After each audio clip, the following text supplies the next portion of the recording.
Ladies and gentlemen, welcome to the ATR's War, Bedlam Media's premier wrestling podcast covering AEW to WWE. I am Sam the SLB, fearless leader of Bedlam Media and co-host of ATR's War, ATR Rising Sun. And alongside me today is the man behind X, wrestling's voice of reason. I'll say Nostradamus at this point, too. Scott.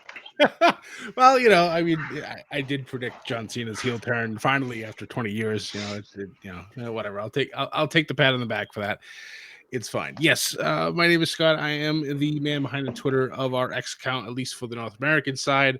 Ethan is not here with us tonight, so there will be no people from the other side, from the land of the rising sun. It will just be the North American side tonight. And alongside us today is a good friend of ours, at this point, like brother almost at this point. Yeah. Joined us on our WrestleMania 40 trip last year, our buddy Alex. And I'll tell you what, bringing that blow-up mattress was the best idea. I felt like a king every time I woke up. I felt like a king, even if it was a blow-up mattress. It was the best. It was the best feeling. So. No, absolutely. Sometimes blow-up mattresses hit harder than a regular mattress. They do, especially if you put sheets on top of them. If you put sheets on top of them, your own pillow, it's the best feeling in the world. Absolutely. Well, guys, before we begin, don't forget to like, share, subscribe, follow us on Facebook, X, Instagram, and YouTube. I want to give you guys a cool little tidbit about Alex. And Scott, I might have told you this. Alex was used in a promo video for like 6 months in WWE. Yes, I was. I was. It was, oh God, what was it? What year was it? Was it 2018? Roman Reigns announced he had leukemia in the Providence Yes. at Raw. And they had, Scott, we're going to find this, and this is going to be the thumbnail. Yes. So I remember that Raw because it was because you were there too, right? Yeah. So it wasn't when Roman announced that he had leukemia. It was the heel turn between Seth Rollins and Dean Ambrose. But they would just use my face for both of them because I apparently just had that look of either, oh, this man has leukemia, or, oh, these best friends turned on each other. Yeah. Yeah, I remember that because that was the episode, and that's why I think the episode started with that, and then that was the end with the heel turn or somewhere in there. But I remember you going, hey, my face was on Raw, and then all of a sudden we were watching all the WWE program, and it's like, Alex, you're on a pay-per-view. Yep. You were the Undertaker dude. Like, I didn't make it onto, I think, the Mania, like actual Mania day. I think it stopped at least like a week or two prior to Mania. And I was so sad because we were all like hedging bets on like how far will this go up to Mania and like past Mania. Cause it was such like it was a memorable moment for me. And I was just like, yep, nope, that's my WrestleMania moment right there.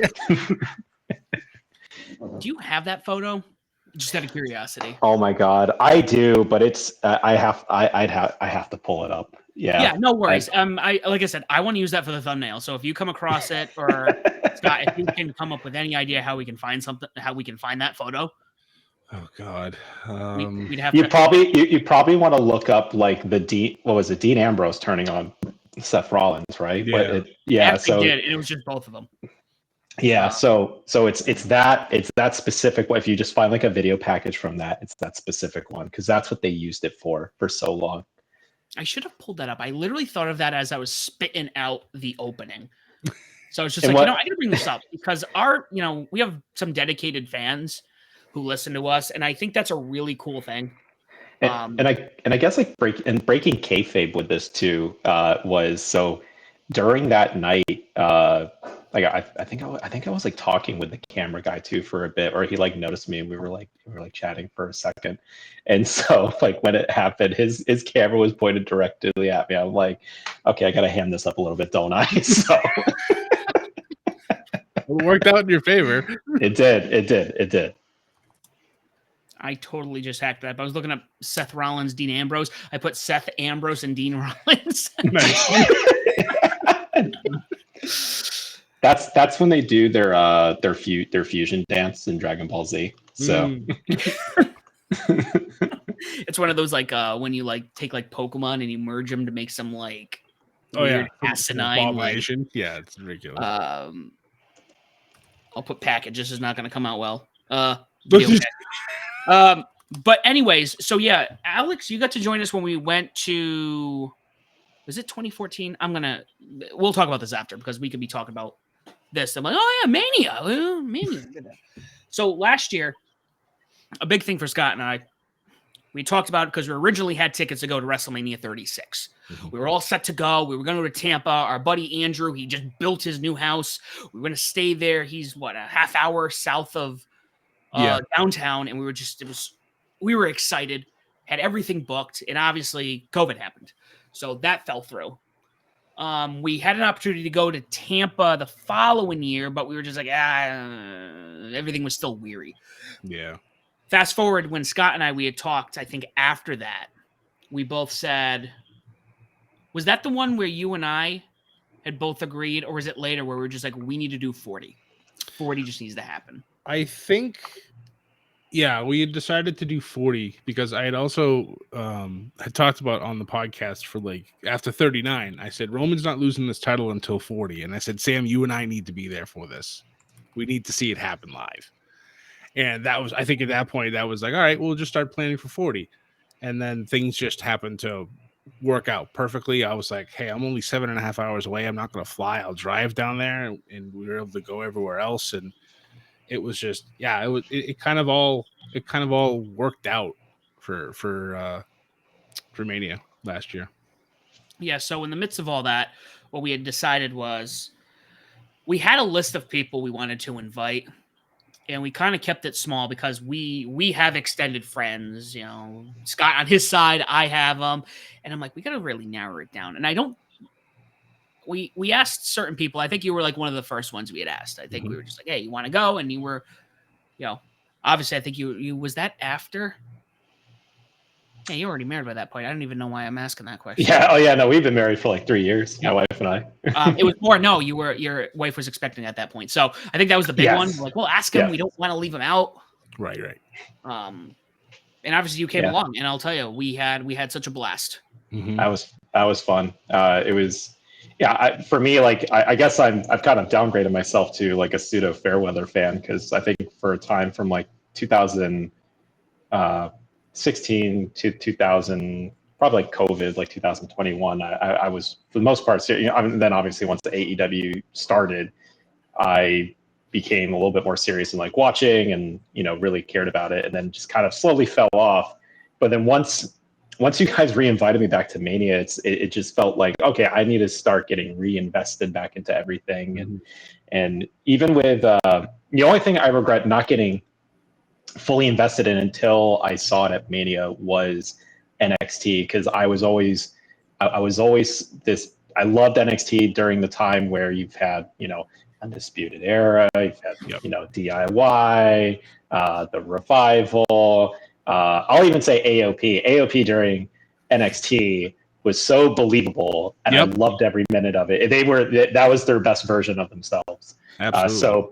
But watching NXT, what was it? Stand and Deliver, right? That's their kind of big one that they do. That just, I was like, wow, I've missed out on so much just good stuff. That was like, I managed to catch up like just enough, but I was like, I wish I really dug deeper into it. Yeah, NXT for a while, like after the Black and Gold era, which what you were referring to, you know, when they dipped into NXT 2.0, it just kind of fell apart. Like, I know that there was stuff going on in the back end. I think Vince had taken over, and they were trying to push Triple H out and pushing all of his favorites out, and they turned it into a joke, essentially. Like, went from literally black and gold to every color on the rainbow, and it's like, there's no seriousness, there's no bite to the show anymore. It felt almost like the new generation, that type of campiness. And I was like, Like I felt like the Godfather. What have you done to my child? It's like, oh my god.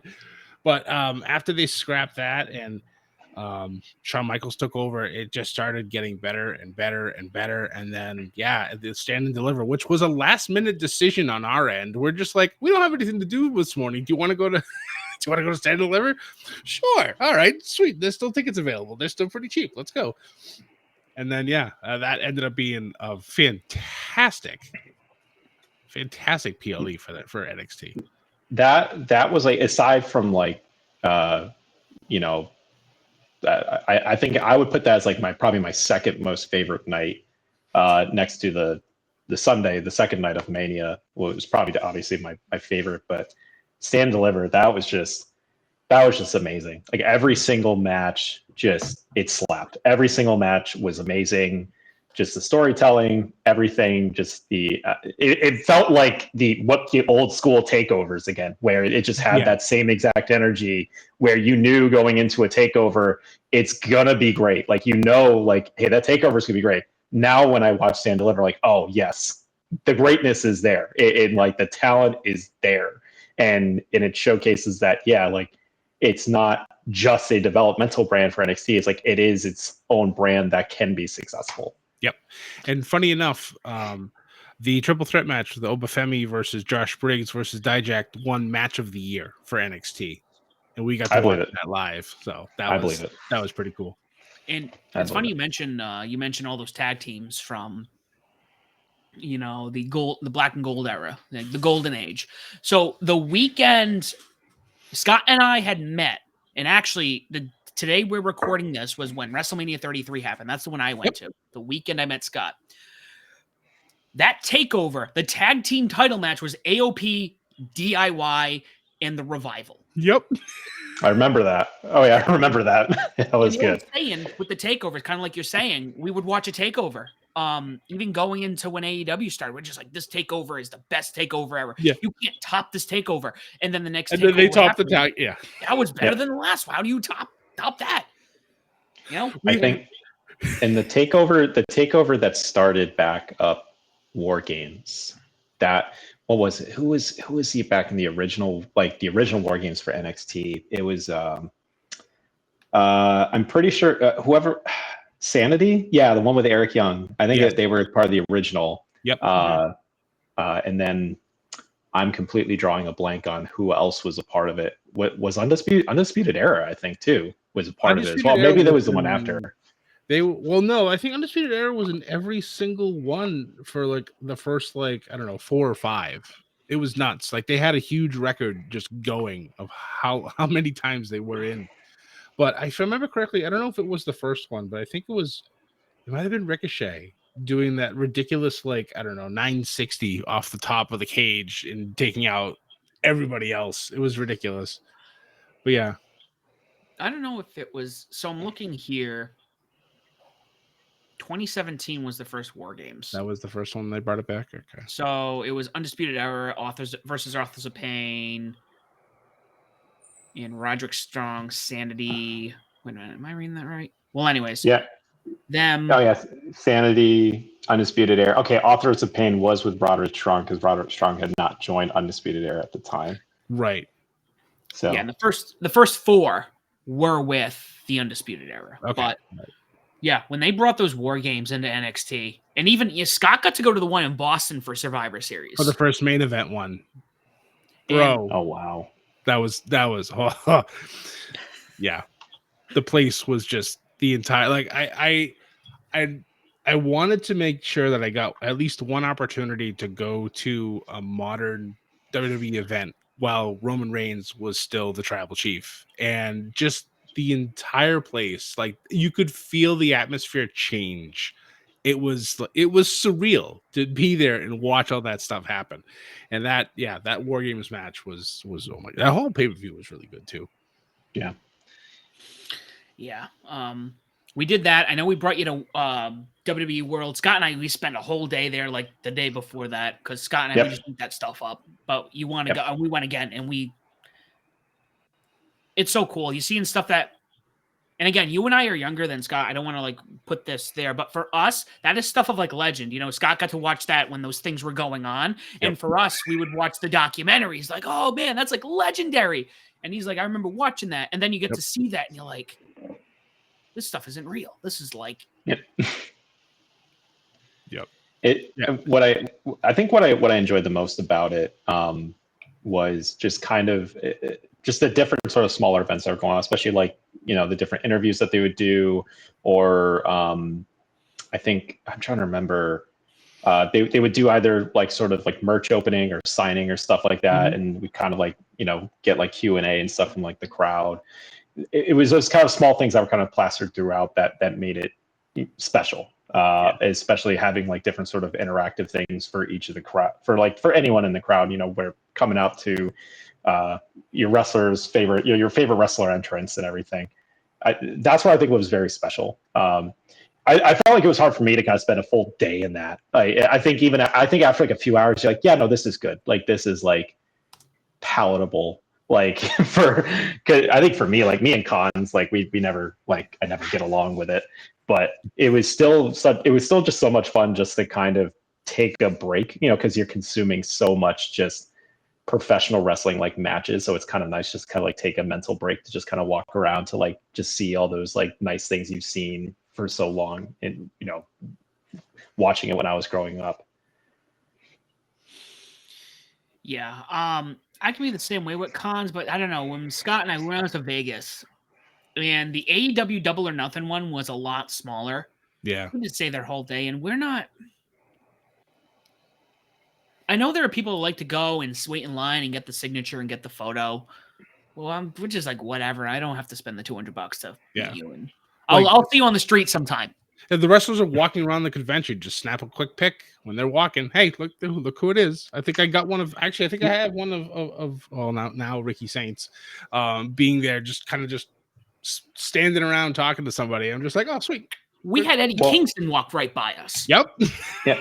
Well, we even had Gunther actually. So it wasn't at the actual convention area, but it was outside when we went to go get food.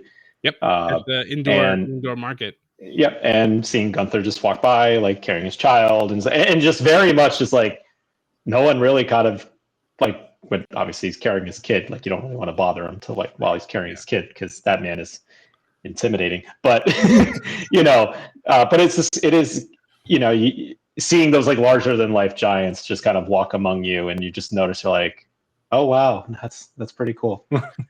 What is interesting, even with wrestling, I mean, unless you're The Rock or John Cena, like some of these guys are almost unrecognizable. I have recently found out, I don't think I've told you this, Alex, and I haven't said this on the show, but so we went on vacation, and my girlfriend's cousin used to work with horror. You remember Vincent or Vinny, whatever his name was? He was the Horror King in Ring of Honor with the yes. Vinny Marsiglia. Yes, he's from Rhode Island.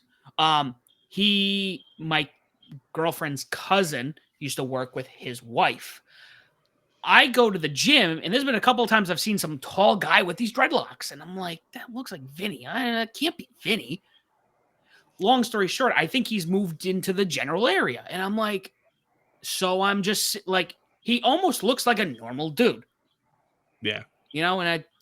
Wrestling is still niche enough, even though it's gotten bigger, where they're not like movie stars.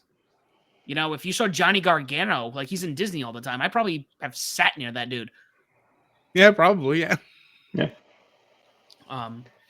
But no, yeah, that was cool. And then again, we got to do 40, and I know for me, at least when I was a little kid, 20 was the Mania where I really was watching wrestling. Again, that was when John Cena started. That was the end of, Goldberg and Brock Lesnar at that point. Rock's technically his last match for a long time. So 40 was a big deal.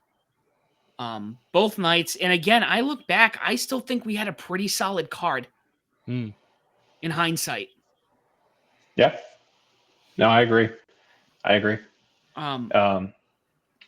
Hall of Fame, I think the one big downside was, I think, just the Hall of Fame. Now, I'm going to say the Hall of Fame, everything, I think, after Paul Heyman. Because there were times it did drag on very, very long. And obviously I get it. Like, Paul Heyman went very long, but that was like expected. It was expected, and let's be honest, it earned. But even after that, it's just like one of those things where it's like you led with the headliner, and then everything just fell off. Right. So that was my only big, I think my only big downside. Like, even though I did enjoy the Hall of Fame, I just wish they put Paul, I guess, last if you wanted to keep the crowd. But after you put Paul first, it was like, yeah, okay, Bold Nakata, very, very influential, appreciate it. But it's a little bit different when you have, Paul Heyman, who created a beloved wrestling franchise and continued to be so influential in the world of wrestling and be this larger than life character. Well, that still this larger than life character influencing so many greats. I think, and this is something I've actually learned, because there have been times, even AEW kind of taught me this, and then going back to the old Monday Night Raws from the 90s. And I think this is why they did that. First and foremost, I think it should be its own night. It should not be sharing it with SmackDown. Correct. So move it to Thursday, because that's what it used to be. SmackDown used to air on Thursday. Hall of Fame was on Friday. Yep. I don't even think they aired it. I think they taped it, and then you could watch it. Yeah, you watch it later, yeah. Something like that. Actually, they put it on the DVDs. 20 years ago, it used to end up on the DVD. That's what they would do. What they do with some of these shows when they have the audience at max capacity, even like AEW or like NXT, you put a big match at the beginning, because towards the end, you're going to have the crowd gassed. You're going to have, especially when you're going for a second show, you still want that energy. You still want the appearance to be better, so you'll do it first. But again, kind of going off of your point, it doesn't excuse the fact that we still were in there till 1 o'clock? Yes. Oh yeah, we were there. So I was already about to fall asleep. Once get close to the end, I was, and I, because it was The Rock doing, was it his mom? Yeah, his mom.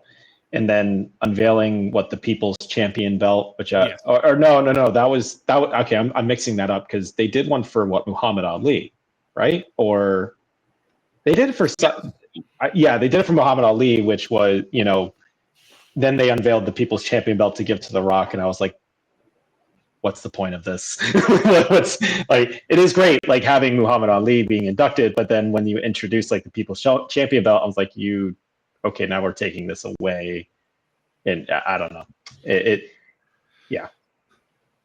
was a little strange. I know that The Rock, I think, has brought that title out once since that Mania, so yeah, it's kind of just there. I think it might have been a passing of the torch before, because Muhammad Ali was the People's Champion, and then now it's the official passing the torch to The Rock to being the new People's Champion type of thing. I don't know. It was kind of out of place. But funny enough, we talk about that night, we went to bed, I think maybe 2 o'clock, and then we got up at 7 and decided to go and have a full day of wrestling, watching NXT Stand and Deliver, and then WrestleMania Night 1. Yep. But talking about the Hall of Fame, this year, it's starting at 1 a.m. Eastern. Because SmackDown is now a 3-hour show. Yep. So it's starting at 10. It's starting during. Actually, no, because I keep getting my times confused. But yeah, SmackDown's a 3-hour show now, I think, until June, when they're going to go back to 2. But yeah, having that, and then the Hall of Fame, and then jumping into a very long day on Saturday for those of you who are going to be going to everything in Vegas, and then finishing off with night 2 on Sunday. It's a long weekend of wrestling, and then Monday night the next night. The pro, though, and I think Scott and I, we went to Vegas for Double or Nothing, and the best thing, we talk about this all the time, We got out of that pay-per-view at 9 p.m. local. And we're like, what do we do? It's 9 o'clock and the pay-per-view's over. Yep. Because normally we're like fighting the main. I mean, you know, Alex, there have been nights where you've been at my you were at my house. We're passed out for the main event. And you're like, yeah, I guess I should. Yeah. Yeah. It's very hard to just like keep just to keep attention to anything once it gets that late. You know, it's like you have it after 30, you're like, okay, that's it. Wrap this up. You know. Yeah. No, I love that we were at least out of the building before 11 o'clock each night. Again, the cards were great. The crowd was awesome. The lighting sucked. Yeah, the lighting. I think it's just a normal thing. With just how the lighting is with those major stadium, like not arena, we're talking like football stadium type things, where the lighting just, when it hits a certain section in the upper levels, it completely blinds you. And there were moments where I would actually have to look through my phone to watch the match, so that way I could block out what light that was coming to it. And and the amount of cheers that people would get when they would shut off that. And it was one light. It was one specific light that would just shine on the whole section. And you would just get all these like cheers going all around just to say, shut the light. It was so funny. I mean, honestly, like, I remember Saturday night being wicked cold because of the wind, but everybody around us was like the greatest bunch of people. Like, we had like 50 best friends for the whole night. Yeah. We just it was, that type of stuff just makes the whole experience, like, even if it's a little miserable from the wind, it just made the night so much better. Yeah, that first night was brutal. Second night, perfectly fine. Like Sunday, it was amazing. Yep. That first night, I was bundled up. I had jeans on. I should have had brought like a long johns or something, but I had like a t-shirt, flannel, sweatshirt, and like a full coat. I was still freezing during that whole time, and it was. It's hard to concentrate half the time, where I kind of just had to get up and walk around, like during some of the matches I just didn't really care for. I think I missed the it was the Rey Mysterio and I forgot who the other person was. Yeah. Versus Santos and Dirty Dom. Yeah. It's all right. Yep. And then, you know, Jason Kelsey and someone else from the Eagles came out too, as just part of like, the fan service for the Eagles fans. The shameless plug for the Eagles. Yeah. And totally missed that. Like, I came back and I was like, oh, that happened. Nice. That was nice. Yeah. So didn't miss much. No, but it was brutal. That first night, that weather was very brutal, and I'm still cold thinking about it. I do remember, though, it was always 40 degrees. The temperature never went down because they showed the damn temperature 18 times in the first 2 hours. And what made it worse, and I like to bring this up, not only was it cold, but the wind was coming in at us. Yes. Directly. Yep. It wasn't hitting our backs. Nope. Yeah, it was horrendous. Because moving down to Florida, my blood has thinned so much. It was 91 degrees today. Just to keep an eye. I'm in jeans, boots, and a shirt, and I walk outside. I'm like, this is beautiful, and I'm not sweating. And there, I'm like, night 2, I'm drugged up. I have like cold medicine. We all have matching beanies now because of that. We did. We all got matching beanies. My Facebook photo is us in matching beanies. That's great. I think I got like a medium sweatshirt because that's all they had left, but I just didn't care at that point. I was just like, I need this layers on my body. That SpongeBob, like, I need it. I'll tell you what. I think favorite entrance of the night, I'll say it was Rhea Ripley's. Coming out to Motionless in White. I'm not a big Motionless in White fan, but just starting off the night with when you have like the live act performing your walk, your entrance music, that just makes it a lot more special. Yeah. So I would say that would be probably one of my favorite entrances of that night. You and I are also metalheads. So in a time where there's a lot that they do that is dominated by, again, a lot of hip hop, a lot of rap, a lot of, pop stuff. It's always fun when it's like when Poppy comes out for takeover or Stand and Deliver. I mean, I'm always like, that's as metal as we're gonna get, and I'm gonna take it. It's a blast. I mean, even for NXT itself has always been heavily. It's always had metal influences. I mean, they've had a Slipknot song as part of their. I think for a time, I forgot the song, the Slipknot song that they'd use. I think it was the Negative one actually from the Gray album, and I'm trying to think when Malachi Black. Incendiary. I think it was Incendiary was the person that was the band that did his theme song, but then they had Code Orange also play it live for him during an NXT takeover. Yep. Which was so cool. And then a band I have not heard of in a long time, Cane Hill, was also like, they had also played live as well. And it's very special just seeing metal acts just be on a bigger stage than, they've always deserved to be on the bigger stage, but in a scale this large. When I was at 33, the only musical act that played was Pitbull. And he played that song Green Light. Yes. Anytime I hear that song, I just take myself back to Orlando 2017. Yep. No, I would agree with that. I think The Rock's, was it the first night? The first night he had a pretty cool entrance. Outside of the fact I couldn't see it. But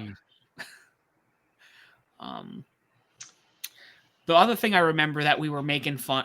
I remember this because one of my favorite things about you, Alex, is like you like to accentuate certain things. I remember going to a Ring of Honor was it Ring of Honor? Was the one in Lowell, right? The one it was it was Ring of Honor, but it was also the Ring of Honor New Japan like Clash of Worlds. I forgot that. I think it was like Clash of Worlds. Or I don't remember if it was that or Worlds Collide. Clash of Champions, where there were these two guys who you kept calling. The Ivan. Oh wait! It was the Moody brothers. The Ivan Moody Death Fronts bros. I think it was. I think I might actually credit John with this one because I'm pretty sure he was the one that came up with that. But there were two. It was because it was AJ Styles and Jinder Mahal, because Jinder Mahal was the champion at the time, and AJ Styles was the challenger. I'm pretty sure it was AJ Styles. I'm like 90% sure it was AJ Styles, the Clash champions in Boston. And there were two guys that were very clearly like pro Jinder Mahal, loved him, just would always do it. And then there was those other two, the Ivan Moody brothers, that were very much like to AJ Styles. And I think Jinder Mahal dropped the title that night, I think. I can't remember. Yes, because they were going. I don't know if it was Clash of Champions or if it was like a random Raw or SmackDown, because they were going into Survivor. No, what was it? Was it Survivor Series? And they were doing like champion versus champion, and Brock Lesnar was the champion on the other end. And like apparently, the fans didn't want Jinder versus Brock, so they had AJ win the title, so we could have that classic that AJ and Brock actually ended up having. Yes, and because the Jinder Mahal experiment died. I think it died as soon as it started. And I'll be honest, I wanted Jinder to succeed. I was like, yep, let's do it. I'm for it. Like, I know why they're doing it, because they have a lot of tours coming up in India. Perfect, fine. But I was like, I want to see this, like, mid-Carter rocket strap to the moon, make them and see how it goes, add some different culture in it. And it just, I don't know. It just felt the same. It was hard to kind of it was hard to just take him serious as like a heel champion. Yep. You know, like Well, when you look at it now, it was the Wish version of the tribal chief. Like when you think about it now, like, you know, you have Jinder Mahal as the primary guy, the Singh brothers as the lackeys that always comes in and interferes. It's what I wanted to have seen happen, similar to like how Roman Reigns is now. Well, how it was when he had his faction. Yep. Yeah. It says here AJ Styles defeated Jinder Mahal. AJ Styles had already had the title by that point. Yes. But yeah, I was with you on that. Like, I did not hate the idea of Jinder getting the title. I wanted to see something different. I was at the go home show for SummerSlam in Providence with John. And that's where the dancers came out and they were really trying to make a deal out of it.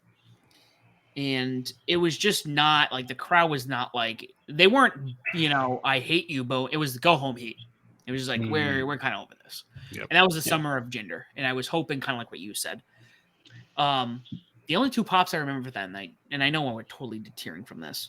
The two pops I remember was when Bryan Danielson kicked Kevin Owens, because Bryan Danielson had just got cleared and that building exploded. Yes. And then the other thing I remember, you're going to laugh at this one. The only other pop I remember was non-wrestling related. It was before the show started. It was when New England and Pittsburgh were playing in a playoff game, and they reversed a touchdown by Pittsburgh. Makes sense. Because I was watching like the results, and it was like a wave. The place exploded. It's like, oh, that's the biggest pop of the night. Well, New England fans, they're very passionate about their teams, so that makes 100% sense. So going back to Mania 40. So Alex, going back to this, what would you argue was like your favorite match of this whole weekend? You know, so if we're talking, I guess are we looking at just like both nights, or are we looking at also like NXT? Because I'll be honest, a lot of my favorite matches are. I think we'll put number one. I think obviously main event, Cody Roman. Finally, story is over. I think, albeit, I think it was a little bit expected that, you know, okay, he had the big downer moment, the last Mania. He kept getting kicked down, and now he's starting building himself back up to this moment, to where, yes, he, you know, bringing out all the stops, like bringing out all the nostalgic stops, having one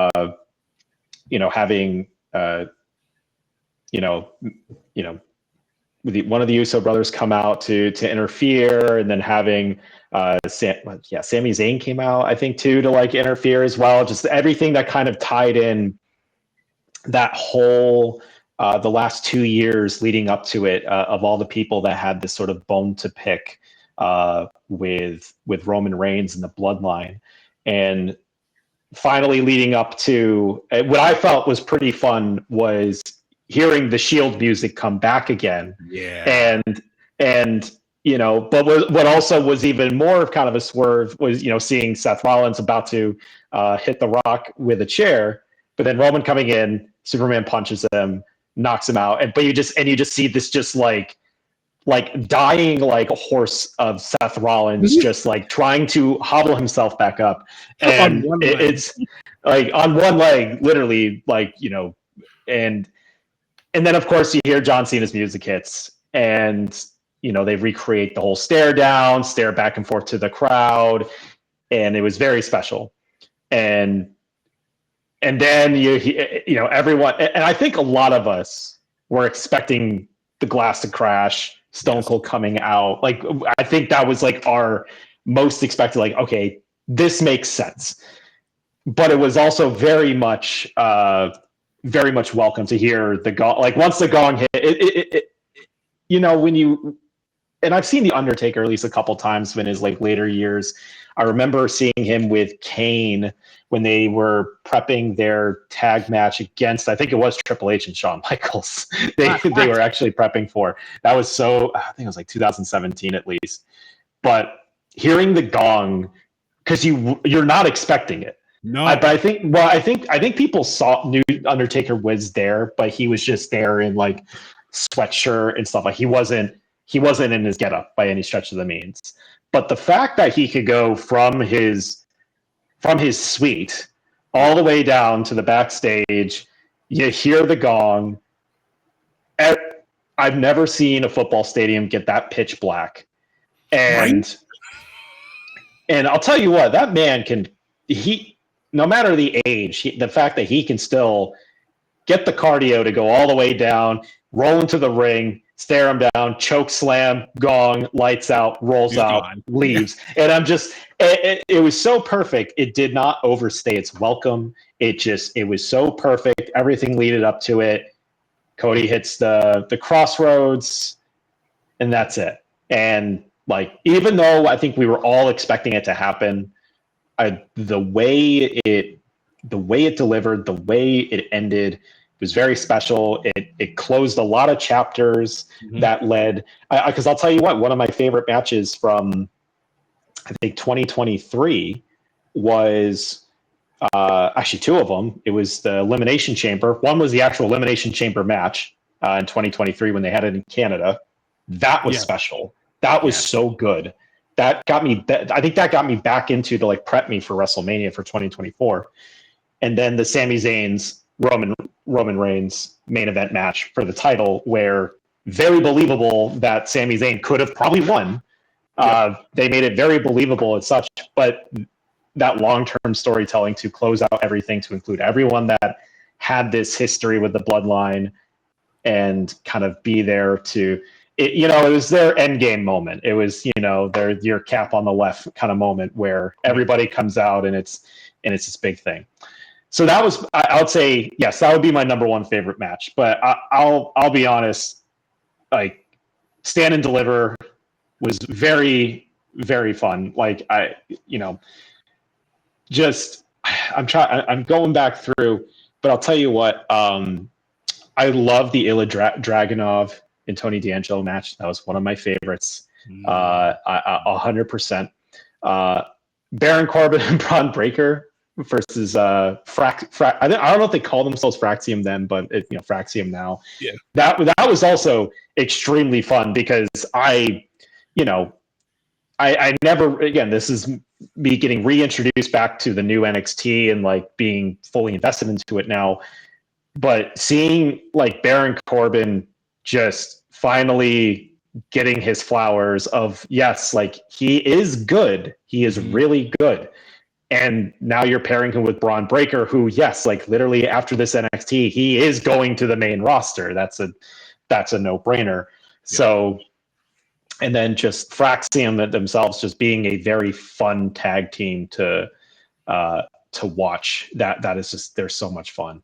But man, that whole card, it is hard even because that whole card, it was amazing from start to finish. Women's match was amazing. Obafemi, Dijak, Josh Briggs, like, yes, that deserved to be the best match of the year for NXT.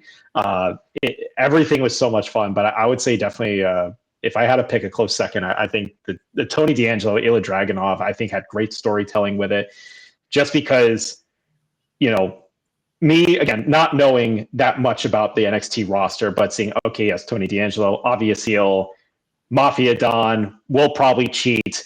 But the fact that he's like, no, I'm doing this like clean as I can. Yep.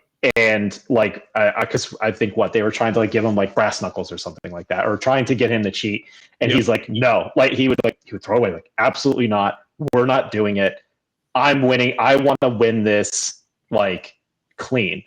Eventually lost, but the fact, like, you have this heel character going through its own crisis of like, should I cheat to win? But this is an actual good opponent, and decide not to during the match.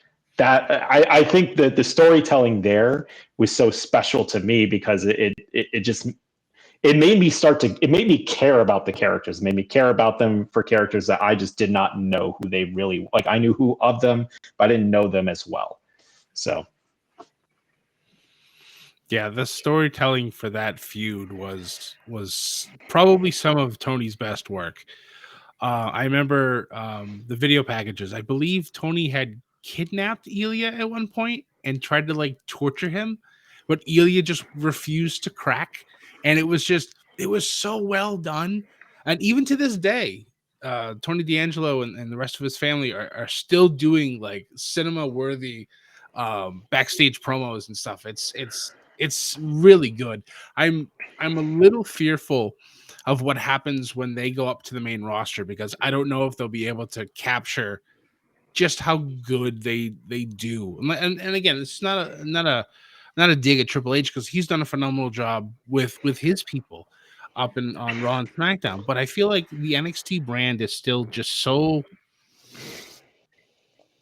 I don't know, like But honestly, I feel like with that though, I feel like it's okay to leave them at NXT, and it's like, because the big thing is like going away from having NXT being this considered a developmental brand, but rather than being its own brand.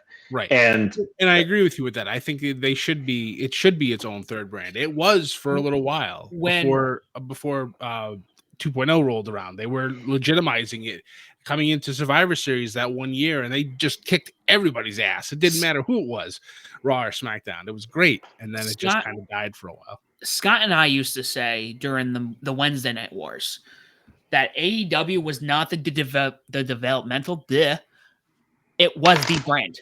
It was like, who cared about Raw or SmackDown? Yes, they have great talent, but the moment Keith Lee came up, he's going to be Bear Claw and, all these other.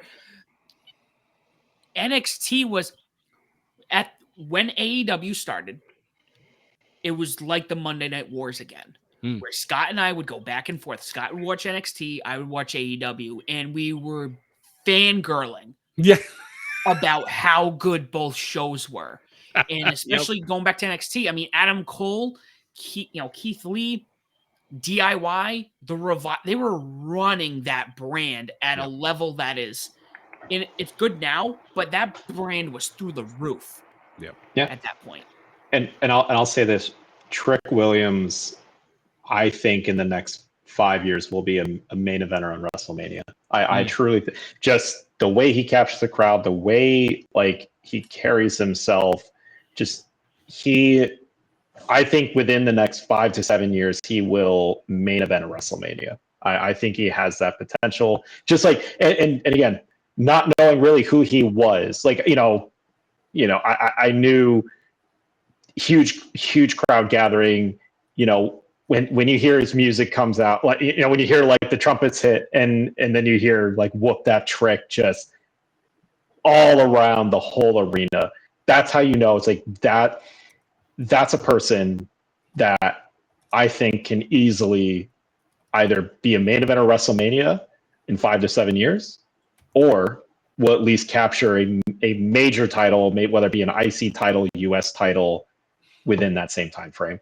It kind of made me sad, like seeing like LA Knight go from, I didn't really get a chance to watch him that much at NXT, but having him get butchered as a manager, now becoming this, now he's just a household name.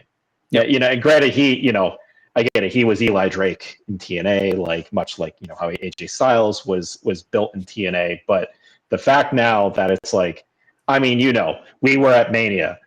How many times were people just going, just like it was the new what? It's the equivalent of people just yelling Slayer at a random concert. It could be a Celine Dion concert. You just have someone yell Slayer. There will be three other people that will respond with Slayer. So, so if you get someone that says, you're probably going to get at least 30 more people to start,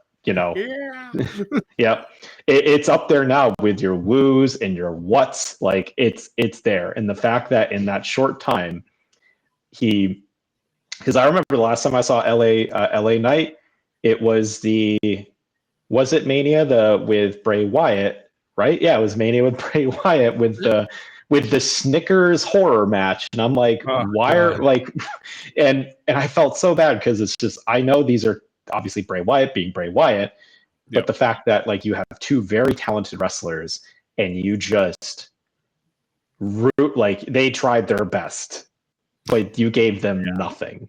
you gave them Snickers. That's what you did. Yeah. So Yeah, we so again, not to deter, but that's what Scott and I are good at. So when NWA did this like relaunch, when they did NWA Power, was it 2019? I think so. I think so. 2019, Scott and I on Tuesday nights would watch this. It was like an hour long, and I think that was like perfect. I didn't need 2 hours, just need an hour. Yep. And that whole lineup, Scott and I just knew that everyone on this on this roster was going to be a star. So you had obviously LA Knight, Eli Drake at that point. He was always fun to watch. Eddie Kingston was on it. That was the first time we got exposed to Ricky Starks, now Ricky Saints. I looked at Scott, first episode, I'm like, star. Yeah. That kid's a star. Thunder Rosa, same thing. It's definitely worth a watch. It's not that long. How long was that season, Scott? Oh, God. I know you got things going on, Alex, but that's one of those things you ever decided to like just dig into something. Season 1 of NWA Power is a fun one, where Scott and I was just like, this is just fun. They did it in a studio, like a small old school TV studio. They had the old like board in the back. It just worked. Like the way they did it. I think you were filming in Atlanta. It just worked. Like everything was great. Like it was like an old school like 80s style wrestling. And it reminded me a little bit also of like Saturday Night's Main Event, like early 90s for like WCW. It kind of had that same feel without the rotating room, but that's another side. But yeah, I really enjoyed it. And like Sam said, like seeing those people, we messaged each other back and forth like these guys are stars in the making. And then now they're all over the place in AEW and WWE. It's great. It's special too to see like them being elevated to a level now where and this is where it helps having social media and like having so many different ways to consume wrestling content to where I feel like it is much easier now for these wrestlers to shoot themselves into stardom real quick because of like their following and just the amount of exposure they can get so quickly to other people. I'd like to say that Zack Ryder walked so all of these others could run. Yeah.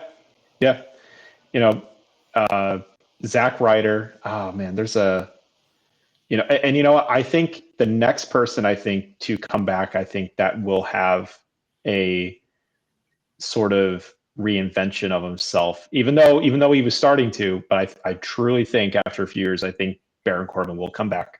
I think he will. And I think because people are now, it's like one of those things where you start to realize, you kind of lost a good thing when he left. Because when he went, and the thing is now it's like, if in any ways, when I see someone get sent back to NXT, I see it as this moment of like, oh, this is where it's going to be, I think, better, for them. Because sometimes it's just, if it works for that brand, it works. Yep. That's like when we were talking about Tony D'Angelo and his faction. Like, I personally don't see it working on Raw. I just don't. Right. But I do see it being this staple faction, this beloved faction that, can easily stay for NXT and be that like, yep, nope, that is, if you look at what a definition of NXT is, that would be a faction where it's like, yes, it is goofy. It's very goofy, but it's also serious and it's very like, it works so well for just that, because it still has that, I wouldn't say that underground sort of feel, but it just has that feel of like edge or seriousness to it. Yep. Yeah. Who's having that right now? Not in WWE, because I always think it can go like multiple ways. I think right now, if you watch AEW, like Ricochet is having this wild like renaissance right now. Yes. Yep. 100%. You know? It's crazy. Like they just like let the man speak, and now all of a sudden it's just like, where has this been? And of course, me being a Lucha Underground fan, I'm like, I knew this was a thing. He did it with Prince Puma, so it's like, okay, I never understood why WWE just kept him quiet the whole time. But And when he did speak, the other wrestlers would shut him up immediately with whatever Yep. stupid lines they'd throw at him. and I What think I that goes back to, if you go back to like watching Dark Side of the Ring, and I've learned this with a lot of the talent that WWE acquired in the 80s. The one that always comes to mind is like Dino Bravo, who Dino Bravo was like the king up in Quebec. He was like the biggest deal. And then when, I don't remember if his product got acquired by WWE or he just went over there before that happens. And he was just like, oh yeah, Dino Bravo. He's the best person in Quebec, but he's just like, oh, he's here. You know, like, oh, okay. Nobody cared about him. Yeah. If Vince didn't make him, he didn't care. That was really the big thing. But some And people just don't have that chemistry. We always talk about that it too. on our ATR's War Show, where Kenny Omega is a great example. I think he's awesome in AEW. He does great, but when he goes to Japan, he's like a god. Like his wrestling style, like through the roof. You can't compare it. It makes me angry that I Yes. don't get I mean, I know obviously he's been dealing with diverticulitis, so yeah, that's a detrimental thing for a person to have to go through. But like even before he got sick, like he never touched his New Japan wrestling style in AEW, and it drove me nuts. I'm like, just give me one, ugh, just one Wrestle Kingdom style match in AEW, and I just never got it. And I don't know, it always aggravated me. And for me, I think the one thing, because when we're talking about making these big changes from one promotion to another, obviously Penta being the big one, even though and soon to be Ray Fenix as well. And I think where the big thing I get worried about too with Penta, because Penta had a very substantial debut. When you're coming out to the Royal Rumble with your own pyro, and it's your, I think second match, and it's the Royal Rumble, and you're number one, facing against Rey Mysterio, which I thought was really, I appreciated that very much. I did too. Yeah. Where but you're coming out with your own pyro, like good pyro too. You're talking like pay-per-view level pyro, and my only worry is how long are they willing to sustain that, and how long are they willing to keep that? Because when was the last, because the way it seems to me that within maybe 3 years that Penta will hold maybe not the undisputed title, but maybe the heavyweight title. I would think in maybe 3 years, with the way they're trying to push him. That's what I would think. Yeah, because he's not a spring chicken either. So like you're running on limited amount of time to push. And right now he's in a really good program right now. So they're continuing the push. I think actually this past Raw, he finally got pinned for the first time in a tag team match. But he had been undefeated ever since then. But yeah, he's right in the thick of things for the IC title. So it would not surprise me if by the time Mania actually gets here, that there's some type of multi-man match for the IC title at Mania, and then Penta might end up getting the win. Because I think Braun is a great IC champion, but I think it's close for him. Time for him to go for the heavyweight title. I want to see him and Gunther. I want to see it. And I think it's also. I'm sorry, Jay. But Jay's not winning at Mania. It's not going to happen. Well, and I think it's also nice to take a very. I mean, all the lucha wrestlers are great, but an amazing lucha libre wrestler, and finally putting a serious title on them. What he likes to do is lump all their luchadors together. Like that. That's what they like to do. So, my wife is trying. That, and I think what I really want to have happen is for Penta to be that wrestler to break the mold and to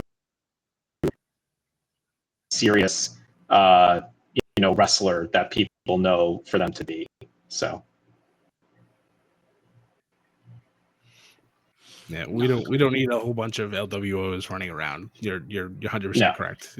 We need those mainstays, and I think Rey Fenix could be another one that could break that mold. Also, him being on SmackDown and Penta being on Raw, it's a little bit of a weird. I kind of figured they'd eventually put them together. Maybe this is right now to be like, hey, these are they're brothers. They've mentioned it on television, and they'll do their own thing for a little bit, but eventually I feel like they'll come together on one brand or the other, and then they'll probably have a tag team run before they're both done. Yeah, absolutely. Yeah, I agree with that.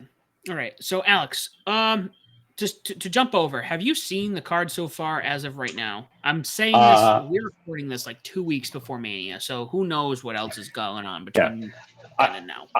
I have not, aside from probably the obvious being that, Cody and John Cena, and then obviously Gunther and Jey Uso. Only notice from Gunther and Jey Uso being Gunther just completely bloodying Uso and just murdering him in front of like his brother. Of just like, you've made me do this, like just this like, this is what you wanted, right?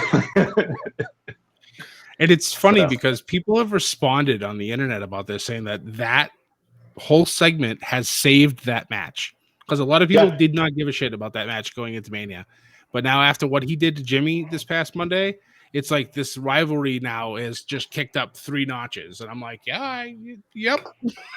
Pretty much murdering his brother in front of him. I mean, like the way it needed those stakes. It needed those stakes. Yeah, no, I agree. Just like the way like you see like Jimmy's just like a bloody mess, and you just see Jay's hand just kind of go and like softly touch the top of his head, and it's just like, I'm gonna get him for you. I know it, and I'm just like, oh no. But I don't know. Part of me still feels that Gunther will retain, but if Jimmy does win, I feel like, or if Jay does win, I feel like Braun's going to come in and just completely destroy him like immediately. That's just my thoughts on that. And I think everybody's disappearing.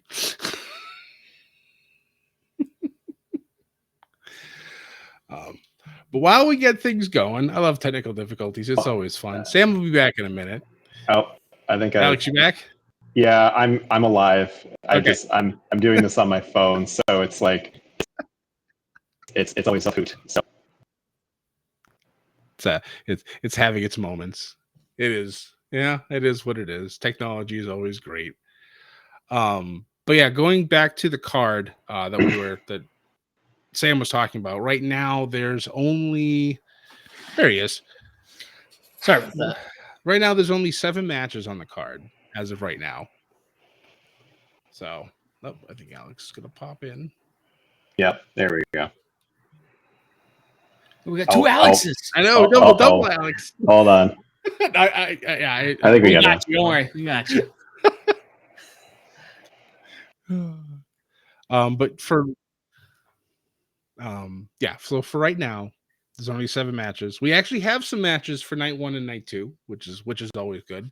So as of right now, night 1 is going to be Randy Orton versus Kevin Owens, but there's actually thoughts that Kevin might actually legitimately be injured, so that match may not actually happen. So we'll see what happens. Wait, who might be legitimately Kevin Owens, injured? like legitimately injured.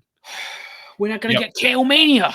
I know. So we'll see. We still have time. Obviously, by the time we're recording this 2+ weeks out before Mania, so there's still plenty of time for this stuff to happen. And Roman Reigns versus Punk versus Rollins is the main event of night 1. So that's always good. And then so far, the only match on night 2 is Cody Rhodes and John Cena. But the other 4 matches that we have that are going to happen are Tiffany Stratton versus Charlotte Flair for the WWE Women's Championship. Gunther versus Jay for the World Heavyweight title. Io Sky versus Bianca Belair for now for the World Heavyweight Women's World Heavyweight Championship, and then AJ Styles and Logan Paul in the other singles match. Those are the 7 matches as of right now that have been confirmed for WrestleMania. As much as I don't like Logan Paul, I think it's almost to be expected that when you're working with someone like AJ Styles, it's going to be a banger. Yeah. So, well, part of the problem with Logan Paul is he's also he performs well, which you're like, damn it, he's actually pretty good. Why are you such a piece of shit person and such a great wrestler? God damn it. Yeah. So in this regard, hopefully, I mean, there's a chance with looking at both of their histories, this match could be like a low key like show stealer. Yeah. Yeah. It could be a dark horse. I could see that match opening one of the nights. Always being that first match that just kind of sets the mood right, that sets that tone and that energy. I feel like that would be a good opener match for either of the nights, honestly. I like that. Yeah, it's a good idea. Absolutely. Maybe a night 2. Now, I guess would we see obviously, Raw after Mania and SmackDown after Mania, typically the shows that have new debuts, and I haven't yet to really see people with those potentials of like debuting on the main roster. But do you guys feel that there will be there's usually always one for that like an NXT call up or so? Do you feel like there's like going to be an NXT call up or someone coming in? Obviously, we've kind of heard the rumors that Rusev has been re-signed back to WWE, so I think it's almost going to be assumed that he will debut or at least like get a vignette after WrestleMania. Maybe given his star power, who knows? Maybe he could make an entrance in WrestleMania, given his background. Do you know what day the Raw after Mania falls on? Right, Rusev Day. It does. I was like, it does. It falls on Rusev Day. So there's a huge chance because that has been confirmed. It's not like a rumored. He's been confirmed to have signed. Yep. Okay. So another potential is Aleister Black coming home. I could see that. There's been vignettes on SmackDown that are not Rey Fenix that we don't know who it might be, but it's been happening for the last couple of weeks, and I expect, since we're recording this on a Friday, that on SmackDown tonight there will be another one. But it would not surprise me if we get Aleister Black on the SmackDown after, or even the SmackDown before Mania. Yeah. Yeah. For NXT call-ups, I could definitely see Roxanne Perez. She's already kind of teased being on Raw, so I could see her making the move.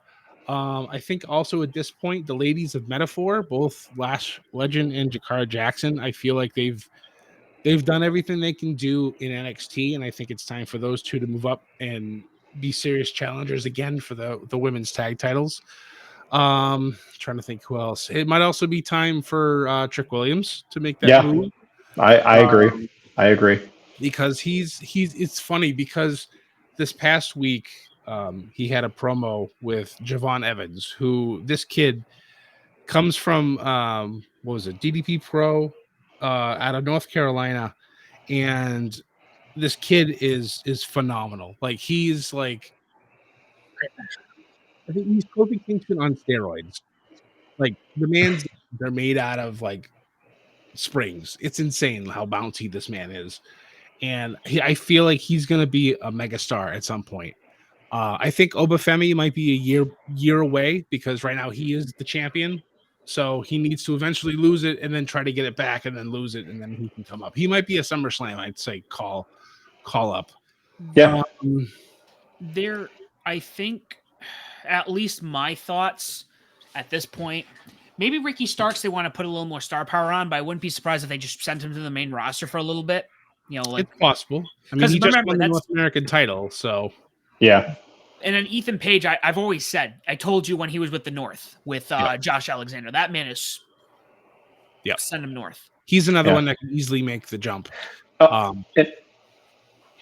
it was funny actually going back, thinking about it now, when we're talking about wrestlers that I think kind of had like a second wind, Sean Spears, just Yes. being, obviously like for a lot of us that remember from like 2017, Ty Dillinger, the 10 thing was over, but it was hard to kind of get beyond that. Right. And how funny it was that an interaction with Cody turned completely like it was his Becky Lynch is the man moment, where it was this moment that I don't think was necessarily supposed to be as bad as it should have been, but he took that and ran with it. Mm-hmm. So yeah, his chairman gimmick in AEW was great. I know a lot of people hated the unprotected chair shot to the head of Cody, but I thought to get him out of being the Ty Dillinger like atmosphere, that needed to happen. mm. And then he's just kind of run with it. And now his stuff that he's doing in NXT, now he's the leader of the culling. And he's got 3 I would say like B or C tier wrestlers looking up to him and starting to grow. It's kind of like the same thing with Tony D and his family. Like you have Tony, who's the A player, the underboss. Stax would be like a B player, and then there's Luca and Rizzo, who are like the lower level people trying to work their way up on the roster. So it's good. There's plenty of room to grow, and having those 2 figureheads as like the leaders is perfect. And I want to see that stuff continue to happen, because it's great storytelling, and it's also like, what are these guys going to do once they leave these factions? Like, are they going to make it, or are they going to kind of flounder and be lost? Are you Shawn Michaels, or are you Marty Jannetty? There you go. It's true. Yeah, the other thing too is, I think we talk about it. I mean, you can't, and this is something I think AEW had a problem with. And even though everyone's excited, a lot of people going to WWE, and Alex, you know this as well as anyone does, is the fact that that's great. We're all signed with WWE, but when you have a bloated roster, you can't do anything with half this talent. Yeah, and that was a huge issue with AEW at a time where it's just you had great talent. Like and even now, I still think they have great talent.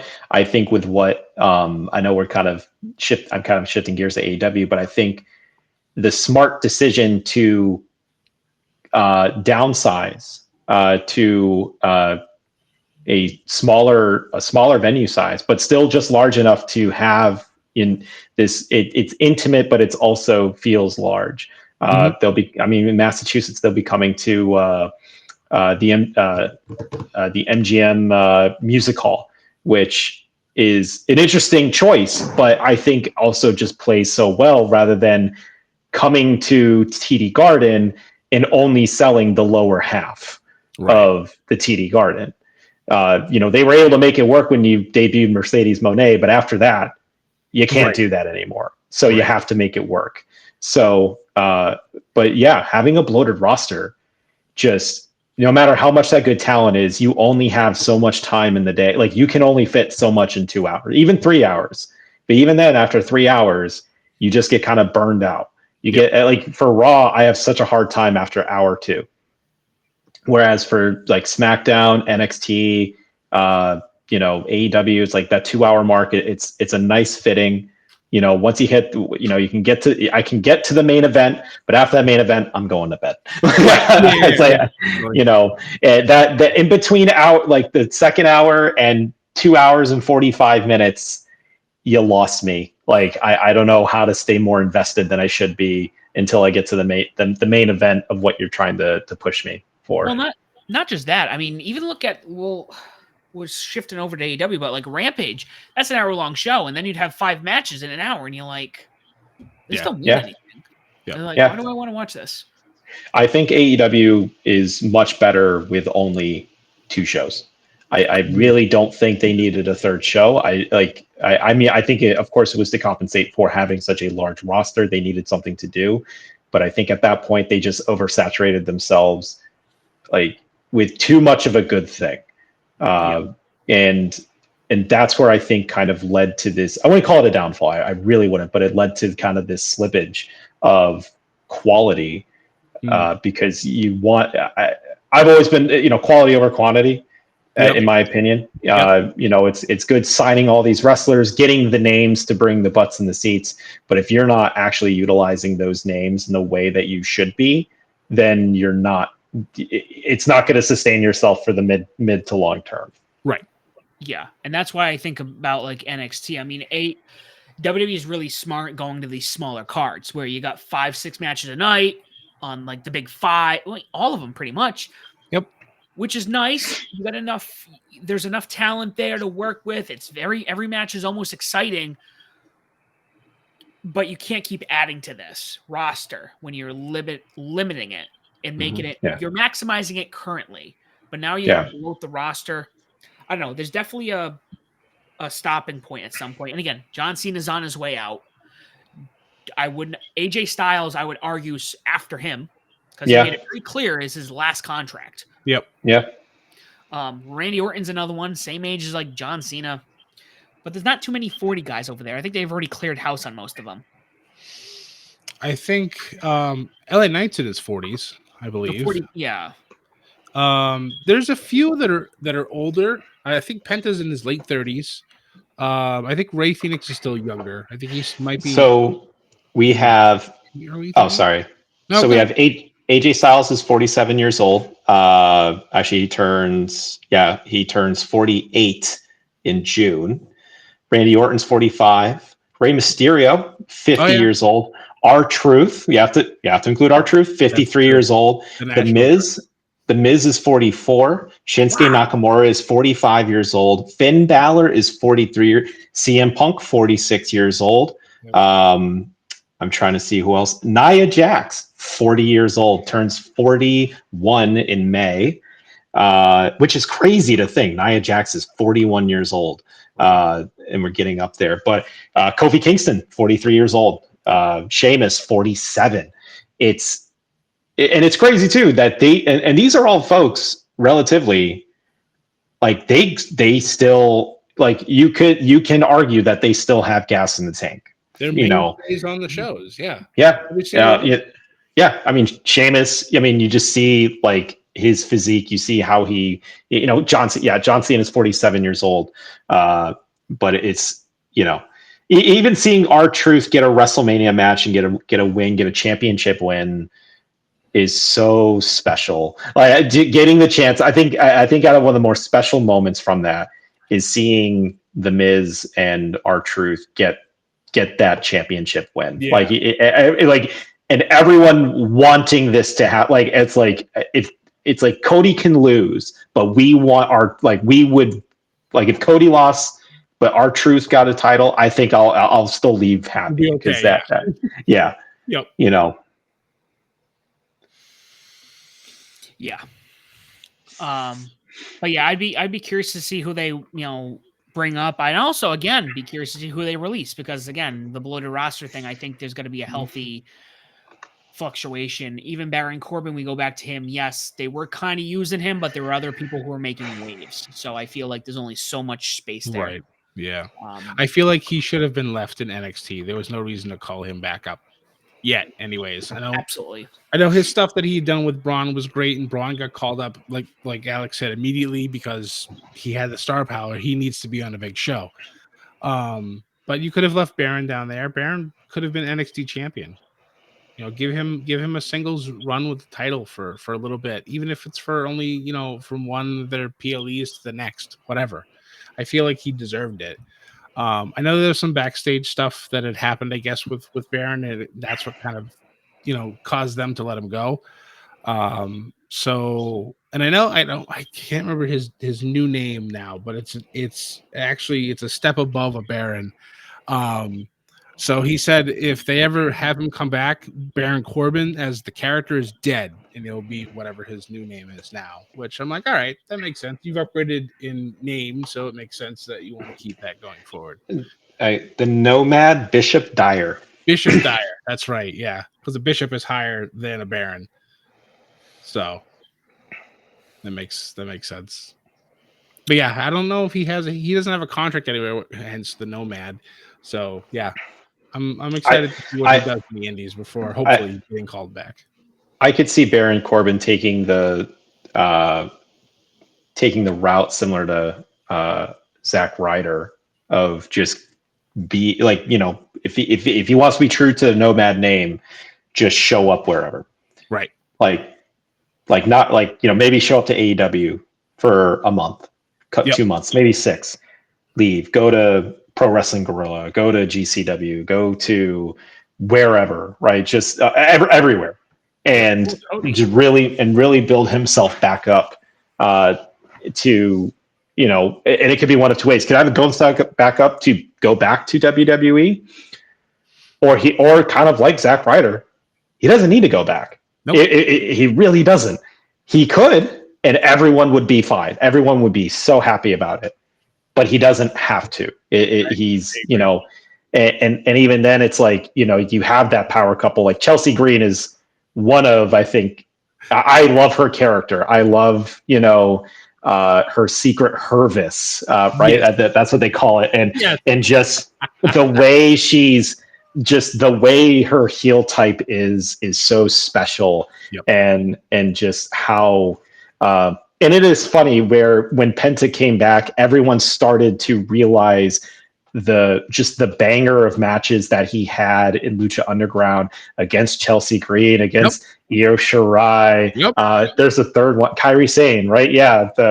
Well, I forgot the name of the faction those 3 were in at Lucha Underground, but the fact that they went against at the time Penta Dark was that they slapped every single time. Yeah. And I think that just helps kind of elevate of just how good she is. Like, she can be good as a technical wrestler, and she can also be good with her personality as a heel. Yep. Absolutely. I love the fact when Michael Cole mentions Lucha Underground, when Penta's being a former champion in Lucha Underground, and like it's like it makes it canon for me that it's real. It wasn't just a fever dream that happened for 4 or 5 seasons. It's just like I'm a little sad that like MLW has like such a strong hold on that whole like that whole side of the storyline, because I would love to have seen that actually translate into something WWE could use. I know they kind of did that with Chad Gable and the whole El Grande Americano that they're doing now with him. Well, even though it's technically not him, but whatever. Kayfabe, I guess, is still alive for that thing. But it's like the grunginess of like the promo videos that they were doing with him. It's just like, and that stuff, it was just like, it gave me those vibes, and I'm just like, I want this to happen. And I keep telling Sam, I said, Sam, you need to find Lucha Underground. You need to watch it. You need to understand how amazing those 4 seasons or 5 seasons were to wrestling. It was like watching a Spanish soap opera just with wrestling, and it was just so good. They did so well with it. I don't think you can ever recreate it. I really don't. I think it's good of where it was. Mm-hmm. I do like that, you're starting to see like these hints of Lucha Underground kind of infiltrate like, WWE, and also the conspiracy theory. My favorite of what was it, Judgment Day, right? Or Final Judgment? What's the one with not Killer Cross? The Final Testament. Carrying Cross, right? Yeah. And how there's the conspiracy that heel turns are happening whenever Karrion Kross is involved. Yes. Whether it be the New Day, was always like the big one, and somehow like Karrion Kross is turning into this sort of almost like kind of poison people's minds, almost to turn them heel. But it's not even mentioned. It's just subtle. It's just so beautiful to watch unfold. And when people started to notice it, it's like, and they're like, have you ever noticed when everyone turns heel, Karrion Kross just happens to be involved right leading up to it? Yep. And I'm like, I'm waiting for the day for them to finally like just strike while the iron's hot, and just like have Karrion Kross just be like, it was me all along. Like and find a way. Like I get it. It was hard to, it was hard to make the Final Testament, right? Because I had Karrion Kross, AOP. I wanted that to work so bad. I did too. Like it was great because you had a good personality, a good talker of Karrion Kross. Akam and Razar, I think, are great as powerhouses. I love like their finisher of the dual power bomb where they bump the opponents' backs to each other. Yeah. It made them so serious in NXT. It made them like you would watch them at NXT and you would think like you would watch like DIY go up against them. You're like, these two are literal mammoths. Like, right, yeah. You get how are you going to be like? You watch this and you're like, there is no physical way these two can beat these gargantuan human beings, and I wanted that to work so bad. And even with Paul Ellering, it's like they just couldn't make it click. But it's like I know it has potential, and I just hope they find a new way of like through long-term storytelling to make it work. Yeah.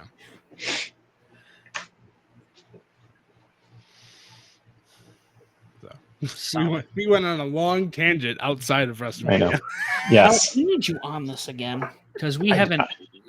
It's been a bit since we've actually talked wrestling. You know? It has, and honestly, I'm going to probably watch SmackDown tonight because I have time to myself, so I can get back and now that because I honestly thought WrestleMania was this weekend because I've always been so used to it being the first weekend of April. Yeah. That now that it's later, I can actually now catch up with all my with everything that's going on to just be. I mean, you can watch WrestleMania and like watch like the last 2 weeks. But what I love about WWE and what they do, what they're always good at, is putting together a good package that wraps up literally everything. Even on the day of WrestleMania, it's like here is a 3-minute package of here's the cliff notes. Here's who pick who you want to win, and there you go into it. Yep. So that's what I've always enjoyed, to where you don't need to watch. You can watch 6 months worth to really fully engorge yourself in the storyline. Yep. But if you're like I dabble from being serious to casual depending on life. Now I'm back as a casual. It's like I know I can go in watching WrestleMania. I'll catch up. I'll be able to like I know the basics. I know the John Cena heel turn. That's the thing everybody talks about. Like Jey Uso getting kind of snubbed for the main event, which is kind of hilarious. But it's just one of those things where you can easily catch up with. You could even kind of like what I do. So surprisingly, I don't get to watch the WWE product as much as I should. I watch from time to time. I keep the important things. But even if you watch the pay-per-views once a month, that's enough to even make you feel like you're caught up. Yep. Yeah. It's like I like to tell people, as long as you've watched the Rumble, you watch Elimination Chamber, and you can like watch the cliff notes of the Raws and SmackDowns if you choose to, you'll get the gist. And then like Alex just said, the packages that they put on for Mania are just like second to none. Like they're phenomenal. They explain everything that's happening, why these people are fighting, and what they're fighting for, and then off it goes. And it's And I'll end it with this for hoping for the eventual Cody heel turn. And because we all forget that Cody can be a heel. Yep. And I'll tell you a story about how good of a heel Cody can be. It was in my old like home county, Pittsfield, Massachusetts. It's called Wrestling Under the Stars, local. I think it was Northeast Wrestling. They would hold at like various like minor league ballparks, like AAA ballparks and stuff. Yeah. Yep. That night, I remember the card had. I remember a few specific matches. One was Rey Mysterio versus Flip Gordon. That was fun. And the other one was Jerry the King Lawler versus Cody Rhodes. And I'll tell you this, Cody Rhodes coming into the ring and telling Jerry Lawler that he's going to cause his heart attack again. And everyone, Booker T was there too, I remember. But But for Cody Rhodes to tell Jerry Lawler that like you're gonna have another heart attack again tonight, and I'm gonna be the cause of it. And there's a part where Cody gets Jerry King to the post, climbs on top of the post, and just starts wailing on his chest. Just punches to the chest, and I'm like, oh my God, he's actually gonna try and kill Jerry Lawler. And now when I see Cody trying, like, I was like, I know he can be diabolical. I know he can, and I just want him. And you can kind of start seeing the hints of it, where these like frustrations are coming in, and like, he's kind of not this no longer like cookie cutter nice guy. It's like he can be like when it's serious, it's like, no, I want him to just go. I know people akin it to Homelander. I get it, the blonde hair and everything, but I agree. I think it will be like a Homelander-esque. Like, I feel like the day he drops his title is the day I think he will turn heel. I'm almost positive that will be the day he does. Yeah, and that'll be the fun part of this this whole story with Cody. So before we sign off, I know we usually do these a lot shorter, but Alex, we had a blast. Yeah, I did too. We'll have to have you on again. Yes. But in the meantime, before we sign off, Alex, do you have any? Can you? I don't even know how I reported this earlier. Again, I mentioned earlier, go to therapy. That's my plug. I don't really have a plug. I am just a normal person. I used to do photography. I don't do as much of it anymore, so I'm not even going to plug that anymore unless I start it back up again. But if I had to plug, go to therapy. If you really need to do it, just do it. It's great. I love it. Like, I'll always recommend it. That's my plug. Did you? And I don't want to like get into it because we're heading off. But did you ever do any photography for wrestling? So a little bit, yes. So I wanted to try to see if I could get more serious into it, and I loved it. So I've only photographed on 2 separate occasions. So in Providence, if you remember, I don't know if they're still doing it, but they used that there was this very upstart promotion that started called Wrestling Has a Tomorrow, or WHAT for short as an acronym. And they would they would do their shows at FET Music Hall in Providence. And I went to, I think I want to say it was their inaugural show at FET, and it had Tommy Dreamer. Tommy Dreamer was a big one. Nunzio was there. Not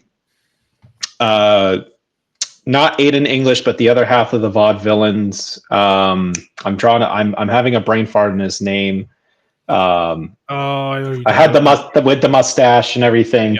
Yep. So it had some star power to it. It was really cool seeing like Tommy Dreamer, and it was actually cool because like I had this photo of Tommy Dreamer posted on my Instagram, and having Tommy Dreamer like it and comment of like how cool it was, that was very special.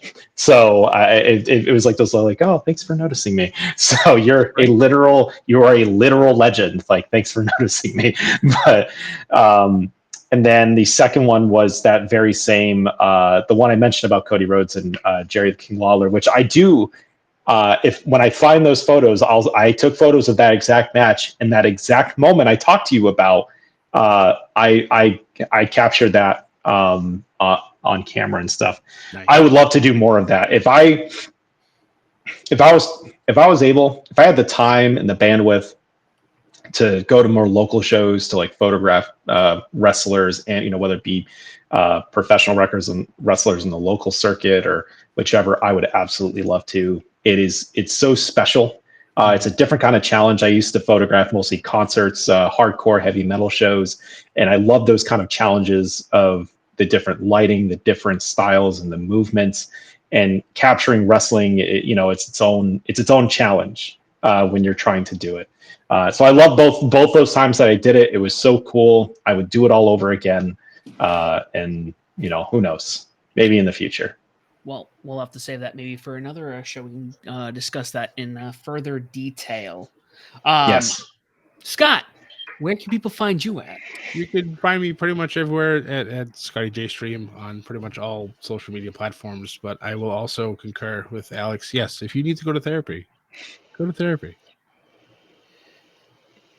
And you can find me as a SLB official. I also run the Bedlam Media X page, media_Bedlam. You can find us on Facebook, Instagram, and YouTube. Guys, before, and as we're recording this, I believe we're at 116. Guys, get us to 120 subscribers on YouTube before we head to Mania. We're on all streaming platforms. If you cannot find us on there, please let us know. We'll get ourselves on there.